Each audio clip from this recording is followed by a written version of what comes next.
देह देवालयम यानी देह ही देवालय है।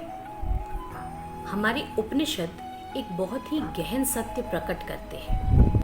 यह मानव शरीर केवल मांस, हड्डियों और रक्त से बना हुआ पदार्थ नहीं है, बल्कि परमात्मा का जीवित देवालय है। हृदय इसका गर्भगृह है, प्राण जीवन का सेतु है, मन वेदी है, वाणी आहुति है, इंद्रियां पुरोहित है और आत्मा इस दिवालय में विराजमान नित्य देवता है। जब यह दृष्टि जागृत होती है, तब ज्ञात होता है कि दिव्यता कहीं बाहर की ओर नहीं है, बल्कि हमारे ही भीतर निवास करती है।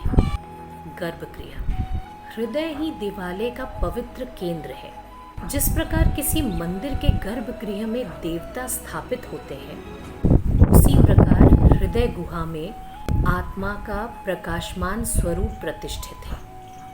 वास्तविक उपासना इसी अंतर मन की शांति में प्रारंभ होती है। प्राण सेतु, प्राण ही शरीर को धारण करने वाली शक्ति है। जब तक प्राण प्रवाहित होता है, तब तक यह देह रूपी मंदिर स्थिर रहता है। प्राण के प्रस्थान करते ही यह मंदिर भी निष्प्राण हो जाता है। प्राण ही शरीर और समस्त ब्रह्मांड के बीच का सेतु है। मनोवेदी, जिस प्रकार यज्ञ वेदी पर आहुति अर्पित की जाती है, उसी प्रकार हमारे मन में प्रत्येक विचार, संकल्प और ध्यान आत्मा के समक्ष अर्पण होते हैं। वाक हवि, हमारी वाणी ही वह आहुति है जिसे हम जीवन रूपी अग्नि में अर्पित करते हैं। प्रत्येक शब्द सृजन या विनाश का कारण बन सकता है, इसलिए सत्य, मधुर और हितकारी वाणी ही श्रेष्ठ उपासना है।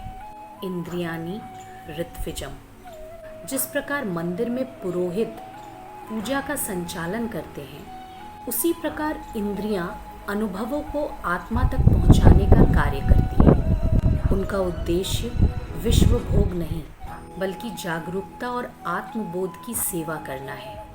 आत्मा देवः, देवता के बिना कोई मंदिर पूर्ण नहीं होता। इसी प्रकार इस देह रूपी देवालय में आत्मा ही नित्य, शाश्वत और साक्षी स्वरूप देवता है, जो मौन रहकर सबका दर्शन करता है।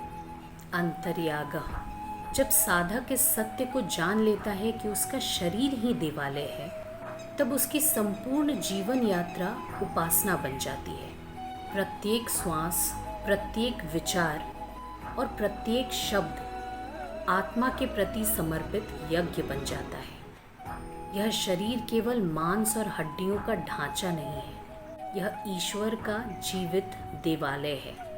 प्राण इसकी धूप है, मन इसकी वेदी है, वाणी इसकी आहुति है और इंद्रियां इसके पुरोहित। और आत्मा इस देवालय में विद्यमान शाश्वत देवता है। जो इस सत्य को जान लेता है, उसका संपूर्ण जीवन ही पूजा बन जाता है।